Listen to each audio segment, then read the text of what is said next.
యెహోవా అను నేను ఉత్తరమిచ్చేదను,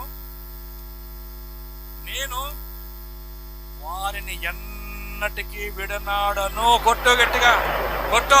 దరిద్రమైన స్థితిలో నేనున్నాను ప్రభా, దరిద్రతలో నేనున్నాను ప్రభా, పెంట కుప్ప మీద నేనున్నాను ప్రభా, నువ్వు బాధ పెడుతున్నావేమో సంగమా, నా ప్రభువే నీతో చెప్పమన్నాడు, నిన్ను ఎన్నడూ కూడా విడవడు నా దేవుడు, దరిద్రులను లేవనెత్తే దేవుడై ఉన్నాడు. హల్లెలూయా.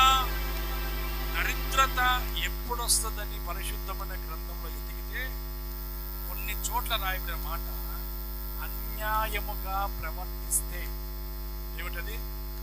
అన్యాయముగా కానీ ప్రవర్తిస్తే వారికి దరిద్రత కలుగును. బలం ఉందని, అధికారం ఉందని, ఖండబలం ఉందని, జనబలం ఉందని ఇష్ట ప్రకారము కానీ అన్యాయంగా ప్రవర్తిస్తే ఈ రోజు బాగుంటుందేమో సంగమా, గుర్తుపెట్టుకో. వారు ఎవరైనా సరే పరిశుద్ధమైన గ్రంథం చెప్తుంది వాళ్ళకి దరిద్రత పట్టుకుంటుంది. ఏం పట్టుకుంటుంది?